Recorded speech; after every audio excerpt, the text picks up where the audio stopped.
So without much ado, I just want to be sure that everybody knows that we're here because you are all new board members, and definition of a new board member is really self-selected. If you've been elected in the past couple of months, as I suspect most of you have, by all means, I think everybody would call you new, but we may have some folks who have been on their board for longer than that, and you're very welcome. So thank you again for being here. Tonight, we're going to go through sort of the essential role of school boards, and you'll get to know a little bit about the Vermont School Boards Association, which we refer to as VSBA.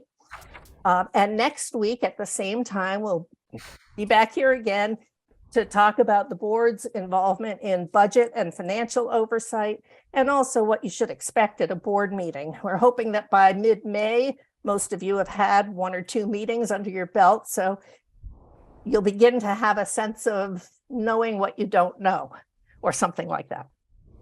So, Carrie, let me turn it over to you. Please start off with an introduction and take it from there. Great.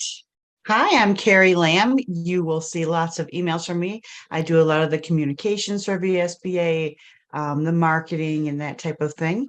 I'm the director of operations. I just want to let you know, as Susan started to let you know, that the questions and answers tonight, if you want to put your questions, put your hand up. We can ask you for to ask questions. I'll unmute you. Also, you can also write in the chat box and I can read it. If you'd like it to be anonymous, that's perfectly fine as well. Following this webinar at the end, when you click to leave the webinar, it'll send you automatically into an evaluation. It has 3 simple questions. The last one is general comments. So it's very quick and easy. And the final thing I also want to let you know, is the email follow-up. Almost all of our webinars are free, including this one. Following a webinar, if you've registered for any of our webinars, regardless of if you attend or not, following the webinar, we will send anyone who's registered for it a link to the video, to the handouts, and to answers to any open-ended questions, or answers to questions we didn't have time to answer during the webinar. So please feel free to register for any of our webinars if you're interested in the information. And finally, on our website, our website is, if you don't already know it, is www.vtvsba.org. You can take a few minutes to look through that. There's a lot of information there. But under resources, you'll find the archive for our webinars there. So there may be some things there that you'd like to look over, questions that you've had that you can look on there and find answers to as well. All of our webinars are archived there. So it's nice to meet you all. I look forward to getting to know all of you tonight, next week, and in the future.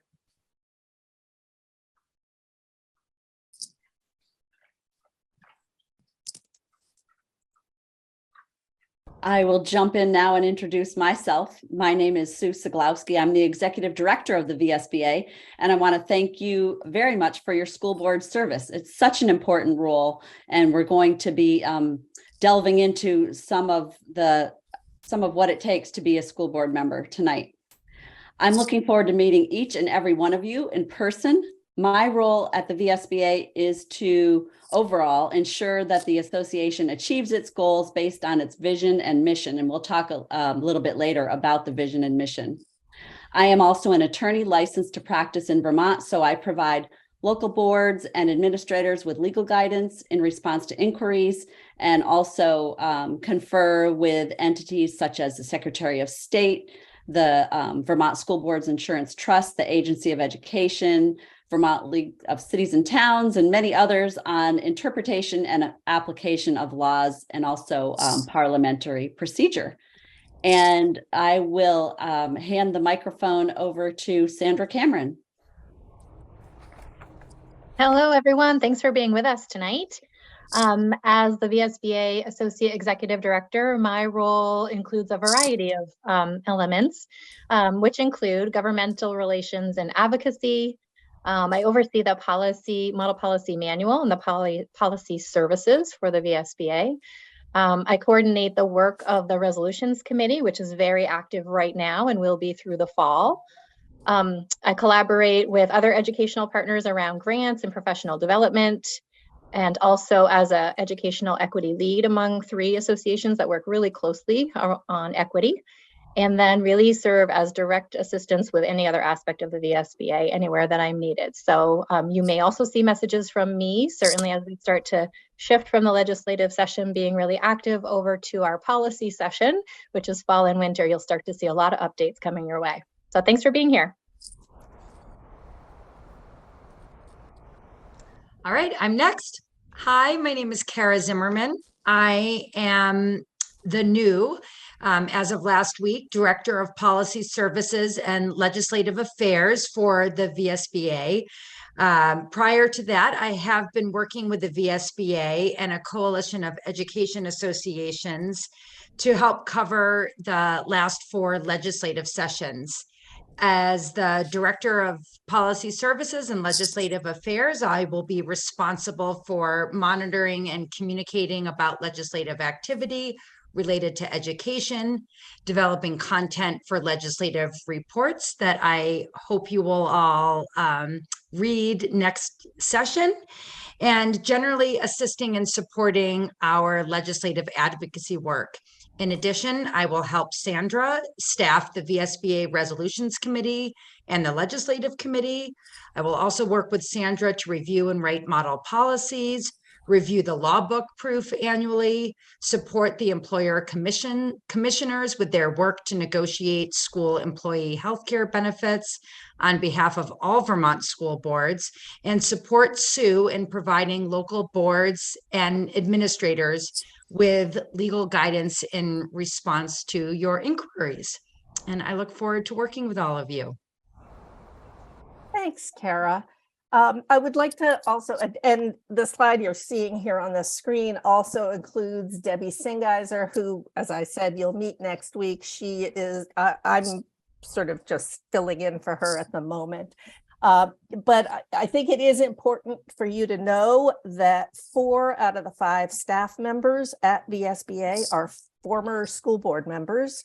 A couple are former board chairs, and the one who is not is Sandra, and she was an education administrator. So we've really got our bases covered here, and we know what it feels like to be in the seat that you're sitting in. And some of us even remember our first board meeting. I know I do, and it was frightening.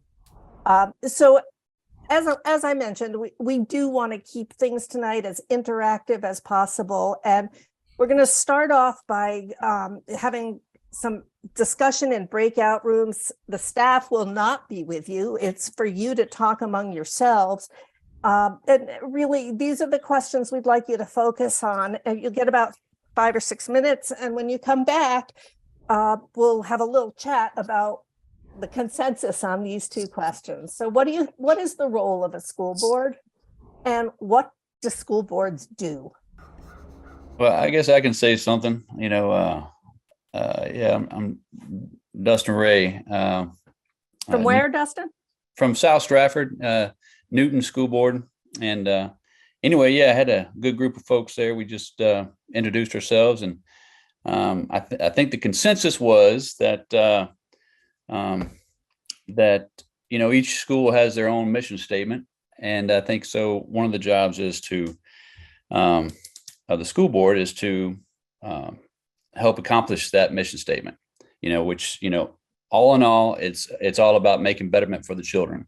But you can do that by help with the govern of the, like Hudson was saying, govern policy and, actually guide the administration, which I thought was good. And yeah, so, and what do school boards do? Yeah, so that's pretty much what they do. So. Okay, thanks. Hey, Susan, I actually have something from the chat. Yeah.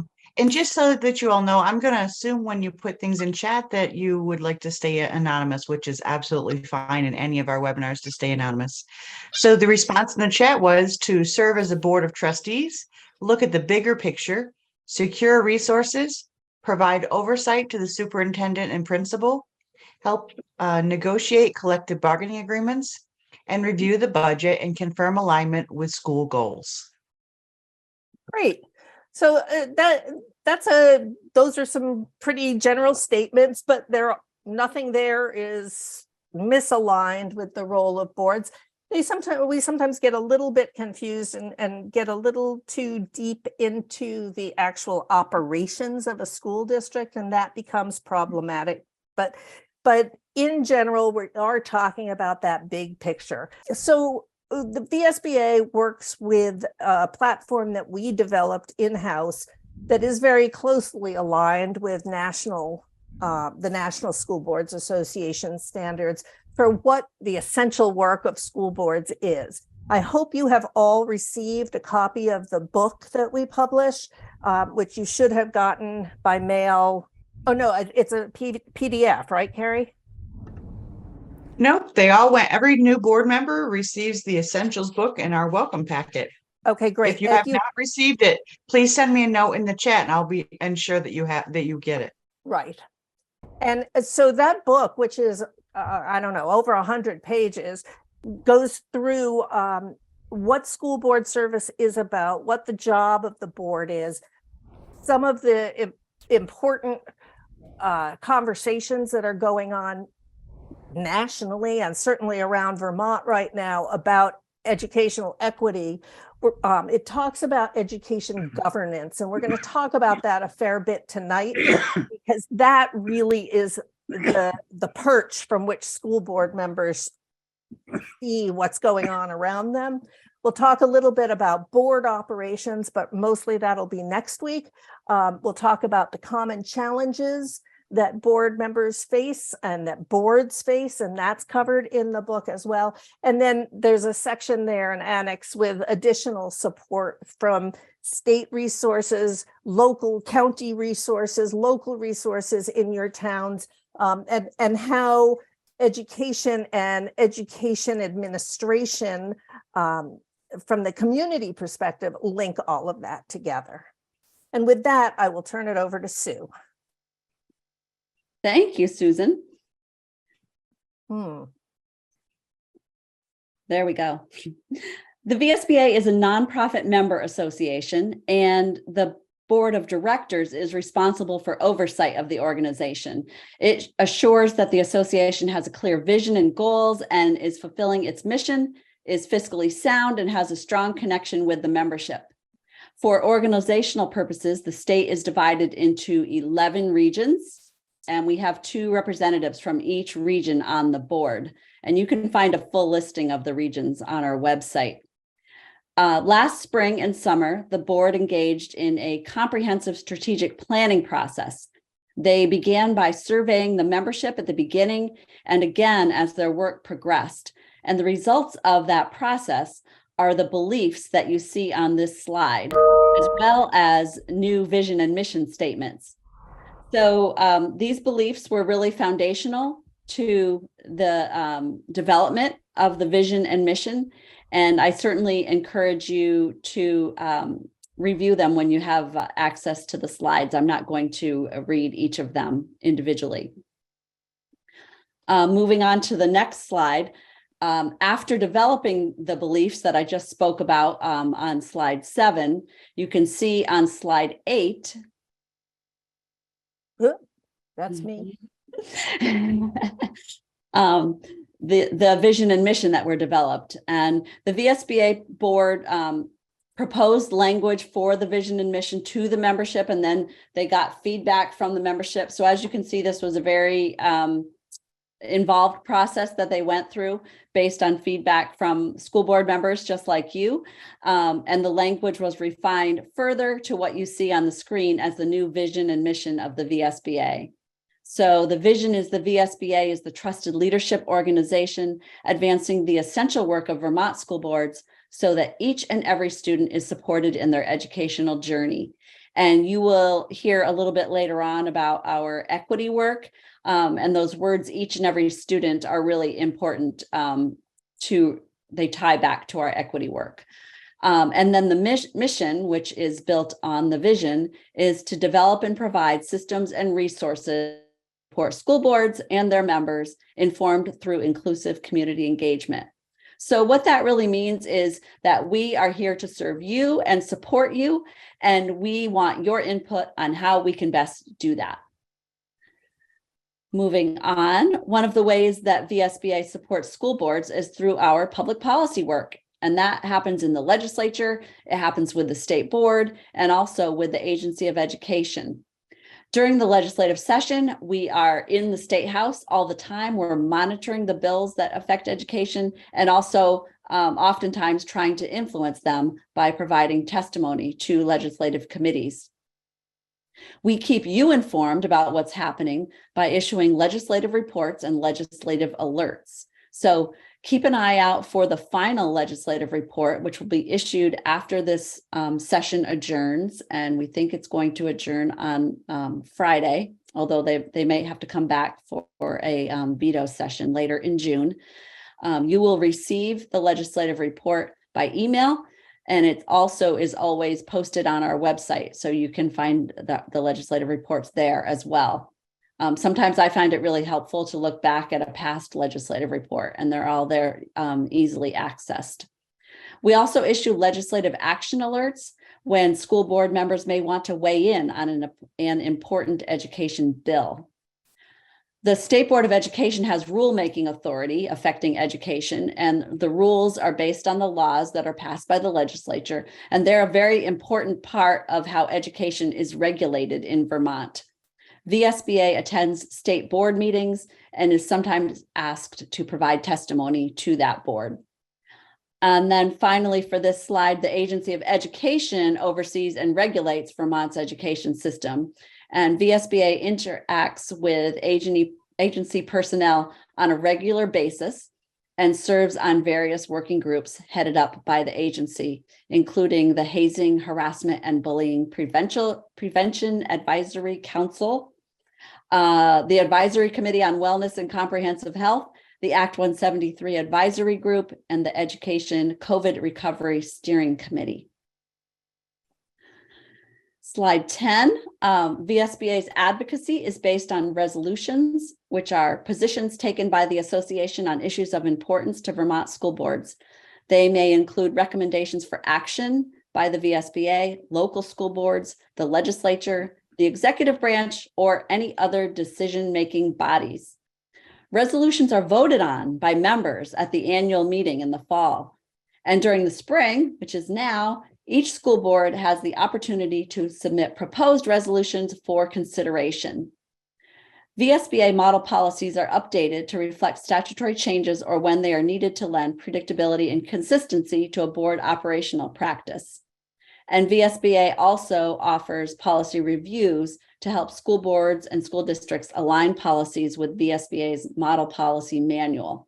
And the model policy manual is really almost continuously being updated as new laws come into effect that require school boards to have policies or make it really recommended that the school board have a policy on a certain topic. Slide 11 is my favorite slide because it describes all the ways that VSBA supports its members. And we're always looking for ways to improve, and we're always open to your feedback. So that's something that we really wanted to convey tonight. Some of the things that we do are phone and email consultations. So if you have a question, I encourage you to contact us. You can contact me for any question, and I'll direct you to someone else in the organization if it better fits their role. If it's a policy question, you can contact Sandra. And if it's sort of an operations question, like why am I not getting any emails from the VSBA, you can contact Carrie. But really feel free to contact any of us, and we will direct you to whoever's appropriate if we're not the person to answer that question. Ongoing training and conference on slide 11. We have monthly webinars on all types of timely topics. We also, and those are free, as Carrie had mentioned earlier. We also have regional meetings in the fall that cover an important issue. It's usually related to a new bill that was passed by the legislature or a new rule put out by the Agency of Education or the state board. And at those regional meetings, there are also elections that are held for your representatives to the VSBA board. Our annual conference is held each year in October or November. This year, it's going to be October 26th through the 27th at the Lake Maury Resort. This is a great event to attend because not only do you get important professional development for your school board service, but you also get the opportunity to interact with school board members from around the state. And as much as they enjoy learning in the seminars and from the keynote speakers, board members especially appreciate the informal type of learning that they get from being with each other. Next, meeting planning and facilitation. We help boards with sticky issues that they are having by planning professional development tailored specifically to their needs. And one of the things that we've been doing a lot of lately is helping boards develop operating norms, which are very helpful for making a board be effective and efficient in its operations. We send out regular email updates each Tuesday, so be on the lookout in your email for our updates. They contain a lot of important information, including if there's a new policy, model policy that we've put out, if there's something that's happened recently in the legislature that we want to let you know about, it's usually in there. So there's all kinds of important information in those emails, and I highly encourage you to open them up and take a look at them each week, or each week. It'll only be one per week. Our website has so much information. You can get started by looking at the new school board member toolkit, which is under toolkits. We also offer consultation services. We do superintendent searches. We help with superintendent evaluations. We help boards with strategic planning and policy governance, and also with reviewing and updating their policies. We also provide collective bargaining supports. We have a master agreement database, which is accessible to our members, and you can search it for example, nearby districts nearby your district to see what their collective bargaining agreements look like. We do training and consulting with collective bargaining, and also we support the employer commissioners that do the statewide healthcare negotiations. And lastly, on this slide, we have 3 publications that I wanted to let you know about. First is The Essential Work of Vermont School Boards. That's the book that was mentioned earlier that you should have received in the mail. And if you don't have it, please let us know and we will send one to you. We also do the Education Law book, which looks like this.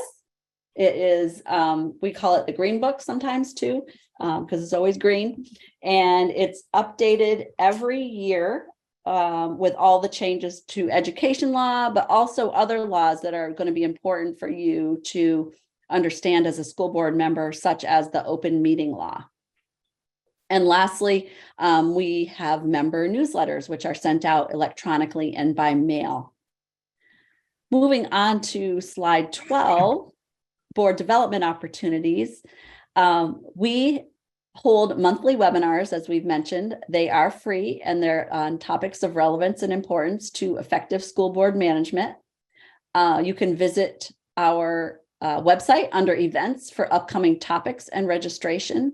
And sometimes we'll add on additional webinars during the month if something has come up that we think it would be very beneficial for you to know about. As I mentioned earlier, we have our VSBA regional meetings with our 11 regions. Those dates for those regional meetings are already on our website, and you can register now to make sure that you're all set for your regional meeting. And then our annual conference is, as I said, October 26th and 27th. Slide 13 is, we're moving now into a short discussion about whose interests you represent when you serve on a school board. Before I do that, are there any questions on the material that I just covered? Because I just went through a whole bunch of stuff. So I'm happy to answer any questions before I go into this next little few slides here. Doesn't sound like there's any, so I'm going to keep on going. I don't see any in the chat either, Sue. Okay, great. I see a hand up. Oh, Benjamin Clark. go ahead, Benjamin. Yeah, sorry to interrupt. I'm just That's fine. wondering I saw the Lake Morhe retreat. I just was wanting to get down those dates. Sorry. Oh, sure. Yes, the dates are October 26th and 27th at the Lake. And that's Morhe our- Resort. That's our annual conference. Okay, I'll move. I also have a question. I Oh, can't sure, go remember how to ahead. Put my hand up, so I That's use my okay. good hand. The webinars that you're talking about that were on the second Tuesday of the month, are those recorded? Yes, they are Yes. recorded. And there's a few that are there's some that are happening this year that are on different days. They're not all on a Tuesday. We were on a very set schedule, and our former director of board services kind of mixed it up a little. So this year they're Yeah. not necessarily always on the same day, but Right. I think his concern was that if you have a board meeting every Tuesday night and we had our webinars on Tuesday nights and you could never attend. So I think he mixed it up a little bit. As I said at the beginning, all of our webinars are recorded. And when you register, regardless of attendance, you'll get a copy. You'll receive an email afterwards with a link to the videos, the handouts, and any answers to any open-ended questions. The webinars are also, the videos of the webinars are archived on the website. And so they are accessible to you at any time. And so if you're have an issue that your board is dealing with and you think that you need to know more about it, there's probably a webinar that comes close, and they're an hour in running time, but some of the videos get edited, so they're no more than an hour to view, and you can jump around and, control the playback as you see fit from the archived version on our website. There's one more question, Sue. go ahead. Yes, my name is Brian Companion. Could you just describe the health care negotiations that were listed there? What is the Sure. service? What do you do? So by law, the healthcare negotiations for all public school employees are done at the state level. They are not done by each individual school district. And VSBA, as the organization that represents the majority of school board members in the state, is the appointing entity for half of that commission, and they are called the employer commissioners. The unions appoint the other half of the commission, and they have a process that they have to go through by law in order to negotiate the statewide health benefits, which there's been 2 rounds of negotiations that have happened since this law went into effect. Both times it's gone all the way to an arbitrator. In the last time, it was actually a panel of arbitrators. So we provide a lot of support for those employer commissioners. They meet year round, even when they're not in active negotiations. There's a lot of work that is needed to be done to prepare. So that's our role with that entity. Does that answer your question? It does. Thank you. You're welcome. Okay, I will move along. So something to think about when you serve on a school board is, do you represent the constituents who elected you or the district as an organization? Slide 14 shows transparency and trust in your contribution to the board's governance of the district is dependent on understanding the difference between representative for and representative of. If board members believe that they are representative for, they see themselves as the elected representatives of a particular constituency. They voice only the self-interests and opinions of that constituency and vote only on behalf of that constituency's interests. Board members who view their role as ensuring that the views, beliefs, values, and self-interests of the constituencies they know best are on the table as part of the conversation are representative of. They voice interest and opinions of those they know best and vote on behalf of the best overall interests of the organization. You may view your representation differently at different times of your school board service. These concepts of representative for versus representative of are important to keep in mind as you make decisions that affect the district. And finally, this is my last slide to cover, VSBA Model Code of Ethics. Every board and every board member should be mindful of their code of ethics and commit to following it. VSBA provides a model code of ethics. It's on our website as part of our Essential Work of School Boards toolkit. And that code of ethics covers 4 areas: acting within the scope of your official role, acting within the scope of your fiduciary role, upholding the highest ethical standards, and respecting your peers and constituents, and upholding confidentiality. And the actual model code of ethics has a lot more substance underneath each of those bullets. Many boards fashion their own code of ethics on VSBA's model code, and they require each board member to sign the code of ethics, indicating that they are agreeing to abide by the expectations that are outlined in the code and work as a productive member of the leadership team. It's been great covering a portion of the slides with you. And at this point, I'm going to hand the microphone back over to Susan Holson.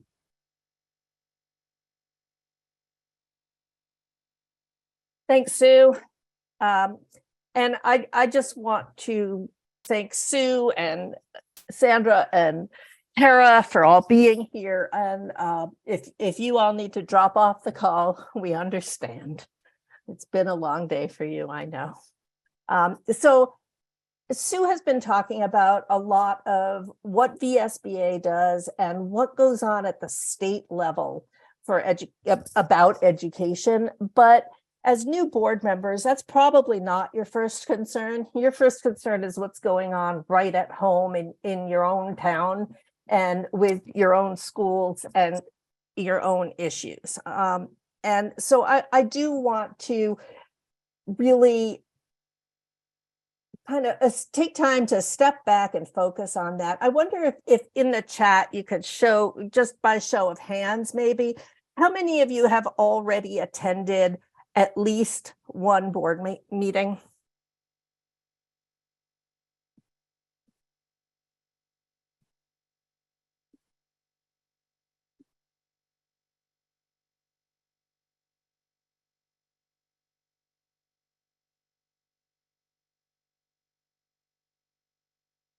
I'm wondering, for those of you who have already been to meetings, if you felt lost, if you felt like you were in some foreign universe where they were speaking a language that you might have studied once upon a time, so you sort of understood some of it, but most of it you lost. It's kind of like when I try to use my high school French. You know, phrases might come back, but overall, I don't get the big picture. I don't know why I'm having such trouble tonight. So one of the things that I'm going to start with, it sort of sounds like the back end, but is accountability. The school board is accountable to your community. That's why you're elected. That's what their expectations are of you, that you're keeping an eye so they don't have to watch quite so closely. You are their representatives.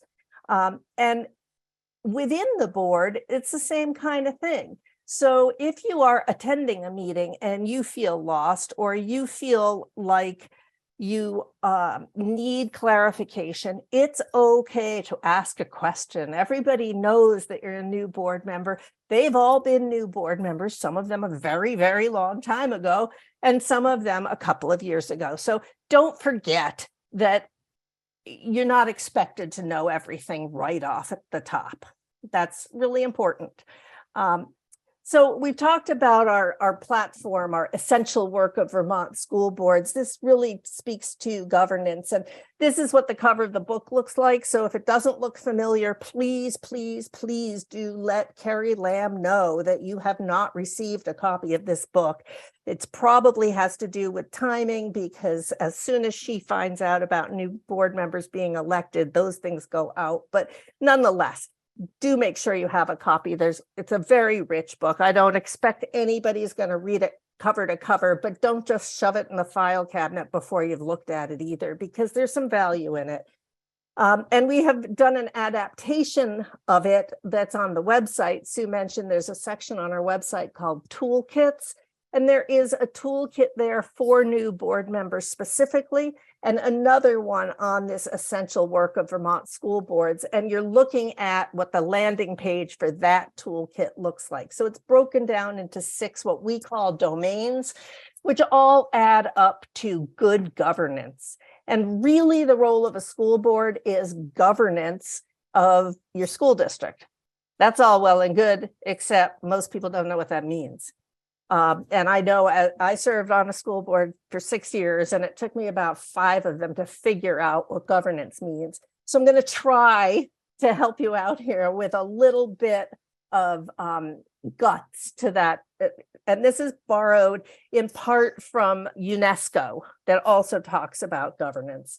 So we're talking about the structures and processes that are designed to ensure accountability, transparency, responsiveness, rule of law, stability, equity, inclusiveness, empowerment, and broad-based participation. That's a lot right there. That's a lot. That's a lot for anybody to take on. But we got more. We're also talking about the norms and values and protocols, the rules of the game. And Sue sort of walked you through this for VSBA as a nonprofit association.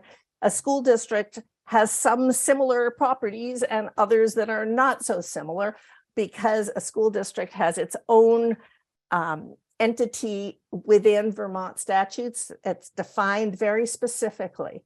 But the other piece that governance takes into account, and this is why we Vermonters love our small school districts, is because the culture and institutional environment of our schools are part of our communities, and yet we also fit into bigger pieces of the state. And so as a school board member, while your primary obligation is certainly to your school district, you do have to also remember how you fit into the bigger picture. Any questions about that? It's big. It's like really, it hurts your head sometimes, because there's nothing tangible about it. And yet it's so all encompassing. Susan, there is a hand up. Okay. Jemima? Yes. Do you have your hand up? No, I only had my hand up because you asked people to put their hands. Okay. Okay. Thank you. Can you lower it now? Oh, sure. Sorry, Thank I didn't you. know I had to do No. that. Got it. Thank you. Okay, so, jump in with questions at any time. The book goes into quite a thorough review of the history of public education in Vermont. I'm certainly not going to do a history lesson tonight, but a couple of things that I do want to point out. Vermont is unusual. I don't know if it's completely unique, but from the founding of Vermont as a state, the right to public education has been in our state constitution. And that's huge. That's important. And that's underlies so much of what we do here and what we strive for here. As a result of that, 22 years ago, I believe it was now, there was a pretty famous lawsuit in Vermont.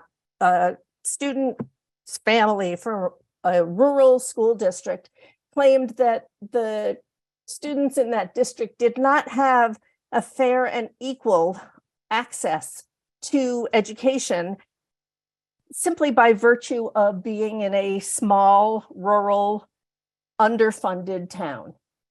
And they won that lawsuit. And it caused quite an uproar in the way we do things here. And as a result, our formula for financing our education, for funding our education, changed dramatically.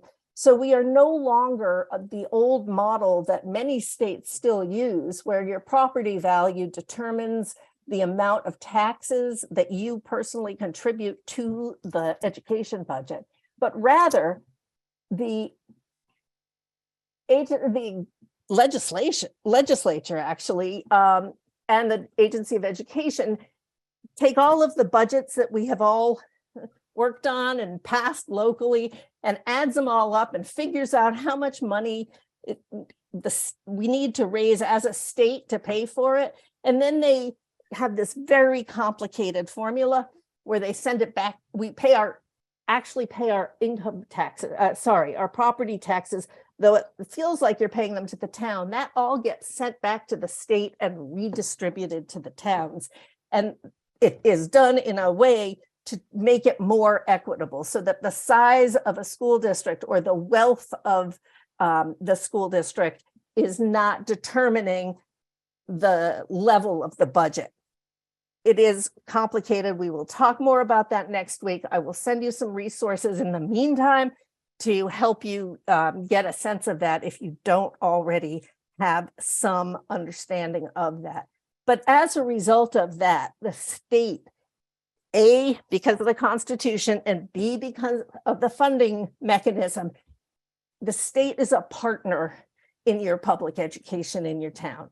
And that's one of the reasons that we watch what goes on at the state level so closely. Am I trying to tell you that every board member in every district is paying attention to what's going on in the legislature? Absolutely not.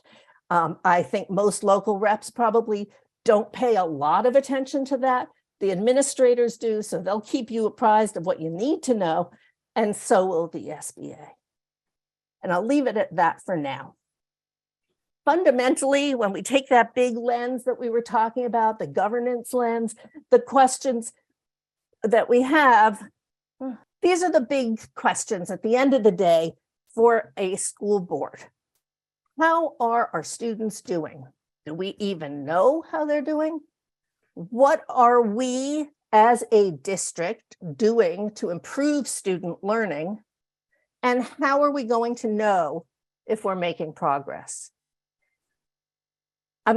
We have, where are we? Yeah, we're going to take about 5 minutes back into your breakout rooms to talk about these questions. So again, either in the chat or by raising your hand, anybody have anything that you want to share from that breakout session? I'd love to hear your answers. I'm sure everybody else would too. So I'm a student rep on my board, and the first question, students aren't doing very well. Students are struggling badly. I think that we need to take that into account. It is good for the board to come in and just do a walkthrough on occasion, just to see how things in the school are going. And I think people would be shocked. And I think that we just have to do the best to support them right now. And it's COVID. And to improve student learning, I think listening to the kids, being engaged with flexible pathways is incredibly beneficial. Using just moving forward with the advancements of curriculum and making sure they're engaged and learning what they want to learn. Thanks, Hudson. And your perspective on that as a student board member is particularly valuable, I think. I did pop into your room briefly, and it does sound as though your board really values the student perspective and that your voice is heard. The question came up in that chat room whether all boards have student reps, and the answer to that question is no. But we certainly encourage them. And there is a section in the Essentials book that you should have about student representation on school boards. And that may be something that you as a new board member would want to bring up with your board chair if you think that there is value in it for your board. Ruby, you want to unmute yourself? Hi, I'm Ruby McAdoo. I'm from the Wyndham Southeast School District, which is in the Brattleboro area. I'm the Putney representative. And our group was, I was grouped with a few other people in the Southeast corner. And what we focused on was really around how does a board engage with these three big questions? Because some of the kind of meat or data points that you play with to answer some of those questions come from the administration, and they dive into the work of the teachers and of the administration at each individual school or at the district level. And so really, I think I would say our conversation centered on kind of how to, steps and things that our boards can do to have, ensure accountability to policy that would get at how do we improve student learning, and reports that would show us progress. And then I think that this is something that all school districts do, but the continuous improvement plans in each of our districts are what are going to be telling us how our students are doing and be the starting point. And that continuous improvement plan really, it cannot happen if the administration isn't pulling together a team that makes it happen and presents it to the board. So that was kind of the gist of my, how I saw our reflection in our breakout room. Thanks. Great. And Susan, we have a Yep. couple of answers in the chat as well. Great. I'll read them without anonymously. The first person said this is a challenging time for many students for many reasons. Board members can benefit from interacting and getting feedback from students. Next person said, and learning a lot from what our other school districts are doing that are working. And then we have student reps. They are fantastic and add so much to every single discussion. And the final comment is, we're not clear how various districts in the state measure learning progress individually and collectively. Social behavior growth indicators and what background we need to understand these data instruments. That's thank you for that last comment. Particularly, I think that is probably a place where many boards find themselves, and it dovetails on what Ruby was saying. Also, I think one of the challenges of board work is working collaboratively with your administrative team, with your superintendent and their team.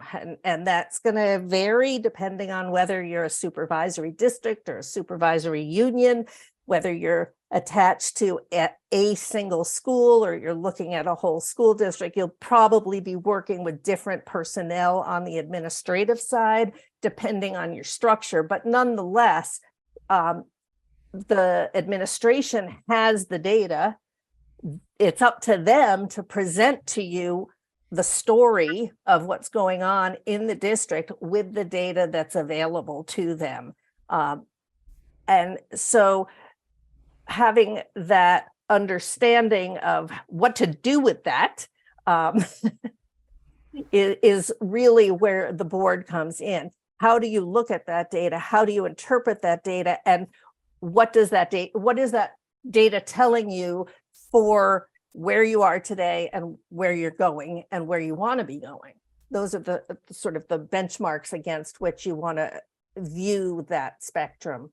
But these are the big questions, and these are the ones that boards forget are at the crux of everything that we do, is what is going on in the schools. Now, this is not how is one student doing. This is how is the student body doing in aggregate, because the individual issues, the students who are falling through the cracks, those need to be caught by administration. Those need to be caught in the buildings. That's their job.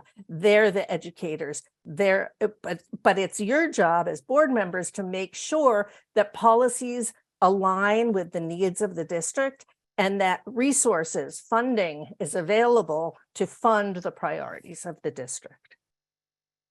We're going to move on a little bit here. I'm going to turn this over to Sandra, and she's going to talk about what's going on in terms of educational equity.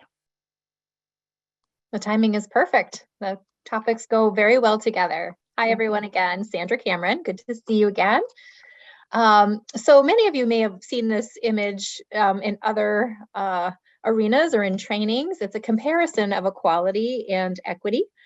And just as a reminder, equality is when we give each student the same thing, regardless of what they actually need. So on the left, you've got 3 students standing on exactly the same box. But equity is what happens when you give each child the resources that's right for them. And so on the right, you've got one student who's taller, doesn't need a box, another one who just needs a short box, and one that's really quite tall, and that's what they need. When educational leaders focus on equity, providing each student with what they need to thrive, the likelihood of positive and equitable outcomes increases significantly. So we're going to talk a little bit more about what we know to be happening around the state and within VSBA. Can you change the slide, please? Thank you. Perfect. So our noble endeavor around educational equity. The VSBA is committed to educational equity. It's evident in our vision, in our resolutions, in our trainings and conferences, and in our shared definition of educational equity, which we share with the Vermont Superintendents Association and the Vermont Principals Association. And that definition says that each student receives the resources and educational opportunities they need to learn and thrive. That educational equity means that a student's success is not predicted or predetermined by characteristics such as race, ethnicity, religion, family economics, class, geography, ability, language, gender, sexual orientation, gender identity, or initial proficiencies, and that every school provides and every student has access to high quality, culturally responsive curriculum and teachers and administrators and extracurricular activities and supports that meets each and every student. So Sue mentioned earlier that term, each and every student, appears in our vision. And so here it is again in our definition. Equity involves acknowledging and disrupting inequitable practices, acknowledging biases, employing practices that reflect the reality that all students will learn, and creating inclusive, multicultural school environments for adults and children. And equity goes beyond the formal equality, as we just saw in the previous slide, where all students are treated the same, and instead achieving equity requires an unequal distribution of resources and services. So let's talk a little bit about leadership for equity. The VSBA has been partnering with the VSA and the VPA on many educational equity initiatives for a few years, several years. And this work was strengthened through financial support of a grant through the Vermont Community Foundation, which started about 2 years ago. One of the outcomes of the grant was to provide mini grants to support school leaders in their work toward more equitable, anti-racist, and inclusive communities. The first round of mini grants went directly to school level projects. Some students wrote some grants, some administrators wrote some grants, equity coordinators, and that was kind of like on, boots on the ground work. And so that round of mini grants went out and those projects are now being wrapped up. Last fall, we worked on a second round of mini grants, and these projects focus specifically on the work of school boards. So the applicants were asked to indicate which among those 6 domains that Susan talked about earlier, 6 domains of essential work of school boards, right? So those were establishing a vision and engaging the community, establishing policy, board and superintendent partnership, effective and ethical operations, budget and financial oversight, and monitoring progress and performance. I'm going to tell you very quickly, the 6 projects that have been selected are right now in the process of updating us on their progress, which is absolutely incredible. I've seen lots of pictures and videos and read stories about what is going on across the state, and it's phenomenal. So I'll give you the highlights of the 6. The Payne Mountain School District community has outlined a series of 5 offerings to their community around gender identity, race and equity, mental health, disabilities and equity, and they are doing a movie screening of the movie Listen Up. If you haven't watched that, highly recommend it. Orleans Southwest has a consultant leading and facilitating the board and the superintendent to develop their procedures that will uphold their equity policy. Orange Southwest School District has engaged the community in the work of creating a portrait of a graduate. The Burlington School District has a consultant working to implement the use of an equity lens tool in revising their district's equity policy. Addison Northwest School District engaged the community to develop a vision where kindness, collaboration, and creative community nurtures a diverse and accessible learning environment. And Franklin Northeast SU has the community coming together to build relationships and engage in learning about themes of equity and inclusion. So those are just incredible projects happening right in your regions across the state. So we're currently in the process of developing a video to try to capture the stories of all of these projects that have been going on across the state. And we hope to share some of that at the fall conference with you. And these school districts are leading the way, and we hope that they are going to model and reach out to their neighboring school districts and be a support to others. In terms of needs and opportunities, we know at the VSBA, we've heard from school boards that they're looking for resources to support the learning of school board members in the area of educational equity. And to that end, we have been in the process of developing an equity curriculum specifically to help school boards in this work. Our goal is to offer something to each and every school board, regardless of the board's readiness level in this work. And just like students, boards are in different places all over the state. Stay tuned for more information on that coming very soon. But in the meantime, know that if you haven't yet checked out the VSBA webpage on educational equity, there is a plethora of resources there for you. You can find resources from the AOE, from NSBA, from lots of different places around equity, including some equity lens tools. And now you know 6 educational equity projects across the state that are underway, and you can reach out to them as resources as well. Thank you, Susan. Thank you, Sandra. Do you know, I know that VSBA created a model policy for equity. How widely adopted has that been? Do you know? Do you have a sense of how many or what percentage of districts have adopted equity policies? I don't know. I'd be fascinated to know. I do know some have adopted as is, and others have taken it back to their community and done revisions and changed it to really represent what their community wants to do to align with their vision and mission. But yeah, I definitely see it being used. That's great. Thank you. So the discussion on equity is not a new one, but it broke open during the pandemic. And VSBA really picked up the charge along with the partner associations, the principals and the superintendents to prioritize that. And so Sandra, I know, has devoted a ton of time to it. And this is the first I'm also hearing about some of the outcomes from that grant. So it sounds really wonderful. And I'm happy to hear that it's been accepted so greatly. Thank you. Thank you. As I mentioned earlier, governance is probably the overriding job of a school board, and developing an understanding of governance is half the job, I think. So when we talk about governance, we're talking about really having a vision and engaging the community in that vision, making sure that the vision, in fact, represents the desires of the community. Your districts are probably in various stages of that work. Some have done a comprehensive study involving a lot of input from community. Others are probably working with a vision statement that somebody just typed out 40 years ago and nobody's looked at it since. So I would encourage you all as new board members to really get familiar and comfortable with the vision of your district. It may be called a mission statement. It may be called a vision statement. They are slightly different, but they do tend to get intertwined commonly. Find out what that is. Make sure you buy in. Make sure that it still represents your community.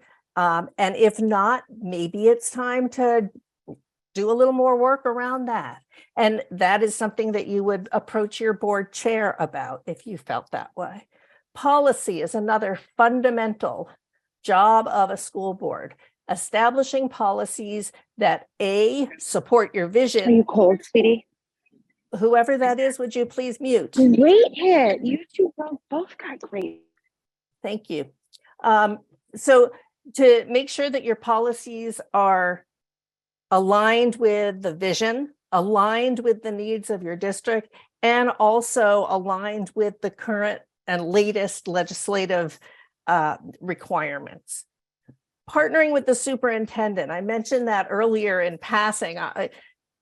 I'm kind of overwhelmed with that right now because Wednesday we're doing a training for superintendents and board officers focusing specifically on that partnership. When I say you, I mean the board. The board and the administration have two very different roles, but neither one of you can really do your job without the other. And so you are mutually dependent, you are mutually accountable, and you also need to understand and respect what each other's roles are and allow the other to do what is within their purview. So it's really incumbent on board members to remember that the superintendent is the educational leader of the district, not the board. There is no professional requirement for school board members. We don't have to be educators. We don't have to be lawyers. We don't have to have any specific requirements other than living in the town and not working for the district. That's pretty much what it boils down to. And so all of these people with different backgrounds and different skill sets and different understandings are coming together to represent your community. And doing that can be a pretty complicated thing if you all have different expectations. But if you are knowing for sure that your superintendent and your principals and your other educational leaders are in fact competent professionals whom you have hired, then you need to let them do their jobs. If you are a former or current educator, you need to know what hat you're wearing at any given time. If you are a parent of a student in one of the schools in your district, as many board members are, you again need to know, I am acting as a board member here. This goes back to what Sue was talking about earlier, representative of versus representative for. You are acting as a board in the best interest of the school district, not of any given student. And your superintendent understands that also. We're going to talk next week about budgeting and financial oversight and dig into that a lot more. We'll have a couple of business officers with us who will be able to speak to that. If you are not a numbers person, I will be here to interpret what they're saying. And I've already cautioned them to, remember that we are not trained. We're not financial advisors. We're not, most of us, CPAs. We need to have some latitude, but we need to understand the material. We need to know what's in those budgets. Numbers tell a story. Get to the story. If you're not a numbers person, get to the story. We were talking a little bit in the last breakout session about monitoring. It's really important once you put these plans in place to know how they're doing. It's great to go funding a new endeavor, but unless you're checking in to see how that's doing against the goals that were established, you're just throwing money into the wind. And then we have certain legal responsibilities and certain operational expectations about how a board runs with decorum and professionalism and respect. And so I believe Sue mentioned earlier that most boards operate with a code of ethics, and we really encourage also some kind of board protocols document so that everybody is playing by the same rules and knows what they are. If you have questions about any of that, your go-to is your board chair. for your specific district. If you have general questions, you can come to anybody, any of us. As far as board operations, and we're going to talk about this next time too.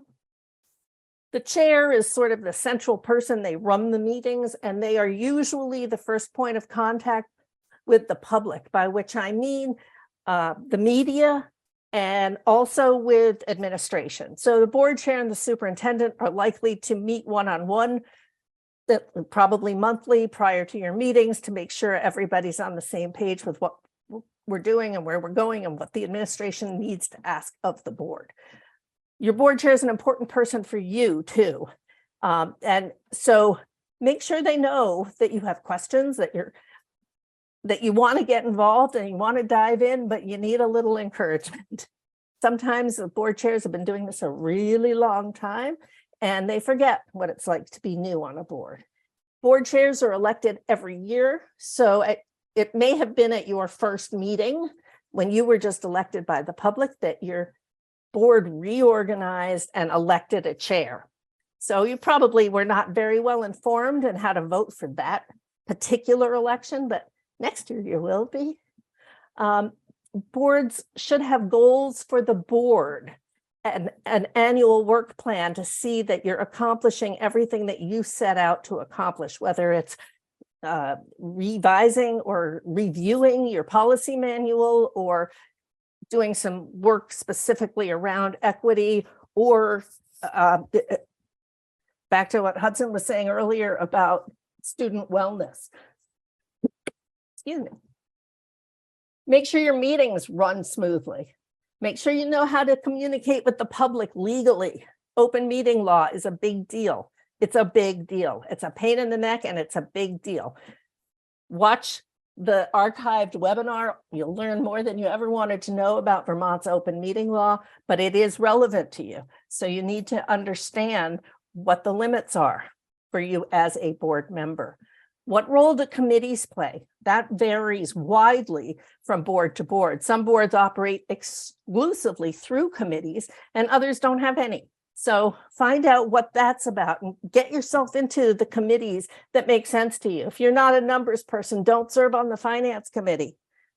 You know, that's pretty obvious. If you understand the role that policy plays, get on the policy committee. Student board members, we talked about that already a little bit. There is a section in the book, Common Board Challenges, and they tend to have more to do with personalities than issues, either between board members or between board and community. So understand what the requirements are and what the options are, I think is probably the best way to approach that. Did we cover everything you wanted to get to tonight? Was there anything you really had burning questions about that we haven't covered? Please let me know in the chat or in the survey that comes up after we close this meeting, and we'll make sure to cover them next week. We've mentioned the website a number of times. This website has so much information. You could spend weeks going through it all. The banners across the top here, events, awards, services, advocacy, each one has a drop-down, each one has a drop-down list there that has multiple pieces to it. So just go, you know, someday when you got nothing to do, you can be sitting outside on your back deck on this beautiful evening and just spend an hour through the website and see what's on there. And then you can bookmark what you want to go back to. So I mentioned earlier the new board member toolkit, the online essential toolkit, and past webinars. Those are highlights from the website. And when you get this deck, those will, those are linked for you. But don't just go there, go everywhere. So session number 2, to confirm, next week, May 15th, 5 to 6:30, same, I'm going to date myself here, but same bat time, same bat channel. Does anybody know what I'm talking about? Okay, if you don't, you're younger than I am. But we will all be back. Well, I will be back here. We will have 2 business managers. We will have a couple of veteran board members to talk about what actually happens at a board meeting, and what you should expect and what kinds of questions you might have. I am fine. I'll stick around as long as anybody wants. If you have questions that you want to ask more intimately, we can chat. Otherwise, I thank you very much for joining us tonight. I thank you for your commitment to your kids and your towns and your communities. Have a great week. Take advantage of this beautiful weather, and I will see you again next Monday evening at 5 o'clock.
And what do school boards do?